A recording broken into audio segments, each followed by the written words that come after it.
जय हिंद। मैं हूँ आपके साथ भाई एसपी सर। आज की क्लास में चैप्टर नंबर 3 के साथ यानी चैप्टर नंबर 1 और 2 पूरे बेहतरीन तरह से हम लोग पढ़ चुके हैं और आज की जो क्लास में पढ़ने वाले हैं चैप्टर नंबर 3 और यूनिट नंबर 2 यानी यूनिट नंबर हम लोग 2 पढ़ने वाले हैं। यूनिट की बात करते हैं, यूनिट नंबर हम लोग 2 पढ़ रहे हैं। यूनिट नंबर 2 में चैप्टर नंबर 3 आता है। यूनिट नंबर हम लोग के 1 में यहाँ पे समझा देते, देख लीजिए ना कि जो यूनिट नंबर हम लोग का 1 था, यूनिट नंबर 1 में हम लोग के 2 चैप्टर था, चैप्टर नंबर 1 और चैप्टर नंबर 2 था। जबकि चैप्टर नंबर 1 में हम लोग पढ़े थे विद्युत क्षेत्र, यही पढ़े थे, और विद्युत आवेश यही ना पढ़े थे। और दूसरे नंबर में हम लोग था विद्युत विभव के बारे में हम लोग पढ़े थे और धारिता के बारे में पढ़े थे। यानी 2 चैप्टर सबसे लॉन्ग चैप्टर था दोनों चैप्टर यानी यूनिट नंबर 1 में। आज की जो क्लास में बात करने वाले हैं चैप्टर नंबर 3 के साथ यानी यूनिट नंबर 2 में। इसमें जो हम लोग जो पढ़ रहे थे यूनिट नंबर 1 में स्थिर वैद्युतिक। स्थिर वैद्युतिक मतलब होता है कि इलेक्ट्रोस्टैटिक। इलेक्ट्रो के मतलब होता है इलेक्ट्रॉन, इलेक्ट्रॉन मतलब आवेश। रुके हुए आवेशों का अध्ययन कर रहे थे किसमें? यूनिट नंबर 1 में।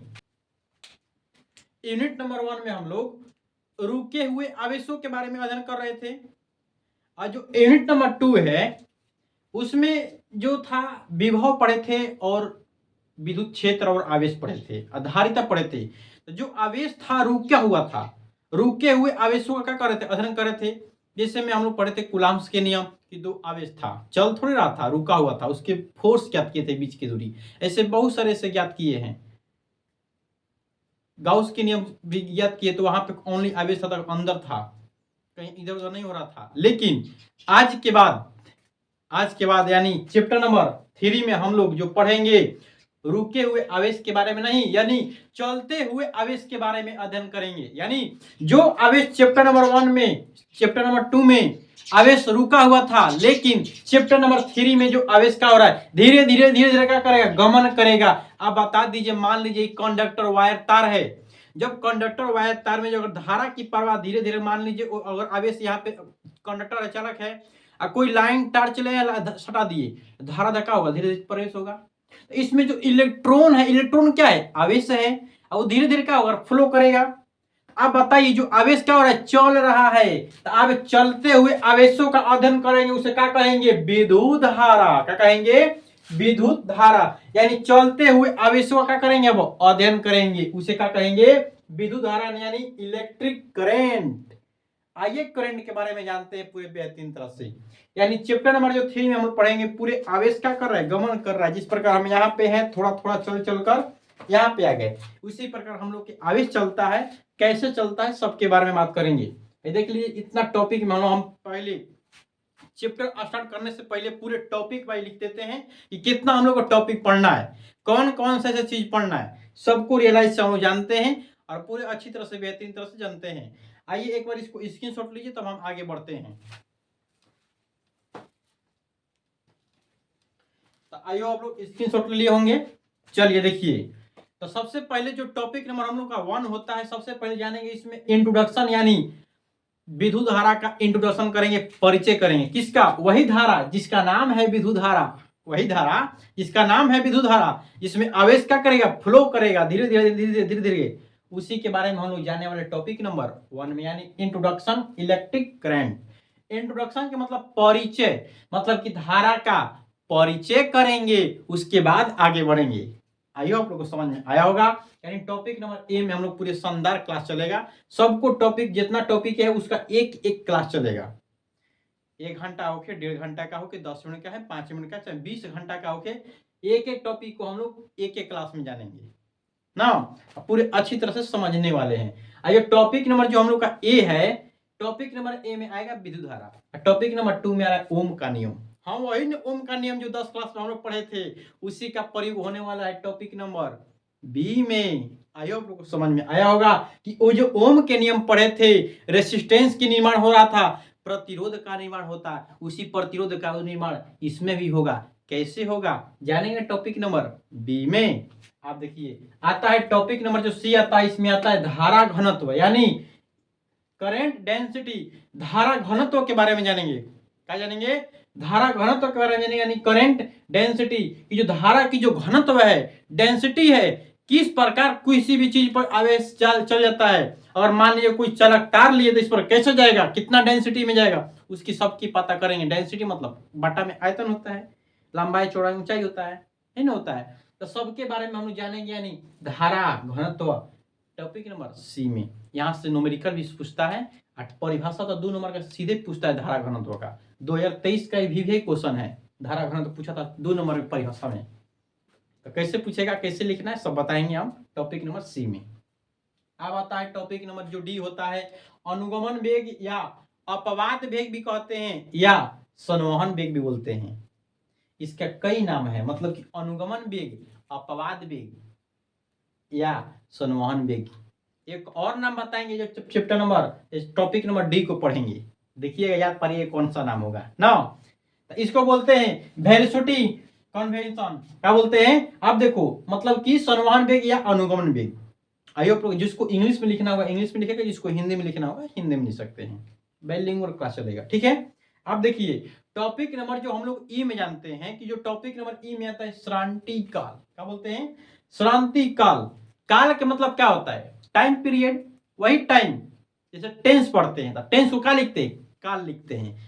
उस टेंस की जरूरत नहीं पड़ेगा, ये हम लोग फिजिक्स में पढ़ने में कि टाइम पीरियड के फॉर्म में यहाँ से मान निकलता है इक्वेशन, उस इक्वेशन के बारे में जानने वाले हैं। यानी श्रांति काल के बारे में हम वही चालक जो चलकता रह गया पदार्थ, यानी टॉपिक नंबर एफ में चालक की पदार्थ, जो पदार्थ जिससे हम लोग पढ़े थे कि चालक की जो प्रतिरोध होता है, निर्माण होता है, प्रतिरोध लंबाई पर एरिया पर डिपेंड करता है, कैसे करता है। यहाँ पे प्रतिरोधकता के बारे में पढ़ेंगे, चालकता के बारे में पढ़ेंगे सबकी। देखिए यहाँ पे जो ओम है ना, ओम के 2 फॉर्मूला का होगा, जिसके उसके बारे में बात करेंगे आराम से, एकदम बेहतरीन तरह से क्लास चलने वाला टॉपिक नंबर एफ, जो चालक तार भी क्वेश्चन है, देखिएगा, इसको छोड़िएगा नहीं टॉपिक नंबर एफ को, ठीक है। अब आता है टॉपिक नंबर जो जी आता है, टॉपिक नंबर जी में हम लोग चल रहा है प्रतिरोधों का संयोजन, यानी प्रतिरोध का संयोजन। ये जो प्रतिरोध यानी रेसिस्टेंस, रेसिस्टेंस का कॉम्बिनेशन, मतलब की बोलते हैं कॉम्बिनेशन ऑफ रेसिस्टेंस।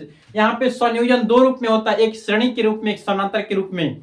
कौन सा सर संयोजन, वही संयोजन जो 10 क्लास में आप लोग पढ़े हैं, श्रेणी क्रम संयोजन, समांतर क्रम संयोजन, उसका बारे में हम लोग बात करने वाले टॉपिक नंबर जी में। उसी के साथ आता है टॉपिक नंबर एच, यानी सेल आता है। क्या आता है, सेल। सेल के बारे में अध्ययन करेंगे हम लोग, और उसी के बाद हम लोग सेल का टॉपिक नंबर आई में सेल का संयोजन पढ़ेंगे। क्या पढ़ेंगे, सेल का संयोजन पढ़ेंगे। उसी में हम लोग ये जो सेल आता है, इसी में हम लोग आ जाता है, आएगा, इसी में विद्युत वाहक बल आता है, तो इसी में, इसी के अंदर आएगा, उसके बारे में पढ़ेंगे, विद्युत वाहक बल का काल आता है, ठीक है। टॉपिक नंबर आप बात करते हैं आई में सेलों का संयोजन। ये भी जो संयोजन होता है, जिस प्रकार 3 रूप में होता है, इसको भी ज्ञात करेंगे हम लोग एक एक बार कर, ठीक है। आप देखिए टॉपिक नंबर जो जे होता है, टॉपिक नंबर जे में बात करेंगे कार्बन प्रतिरोध। क्या बात करेंगे, कार्बन का प्रतिरोध। यहां से मोस्ट वीवीआई क्वेश्चन है, ध्यान दीजिएगा। ये वाला बोल रहा है कार्बन रेसिस्टेंस, यानी कार्बन रेसिस्टेंस पहचानने का तरीका। जैसे आप लोग देखे होंगे, लाइट देखे होंगे ना, लाइट तोड़िएगा ना, तो उसमें बहुत सारे से बड़ा बड़ा 2 को चोक निकला आता है। ऐसे देखे होंगे कि मान लीजिए इतना गोला रहता है, दोनों चोक निकल आता है, इस पर हाला ब्लू ग्रीन रहता है, तो क्यों लगा होता है बताएंगे इसमें टॉपिक नंबर जे में। इसका नाम होता है रेसिस्टेंस। क्या नाम होता है, रेसिस्टेंस ना। आप देखिए आ जाता है टॉपिक नंबर के में, एंड टॉपिक नंबर के में आता है विद्युत धारा का ऊष्मीय प्रभाव, यानी विद्युत धारा का जो ऊष्मा का प्रभाव उत्पन्न होता है।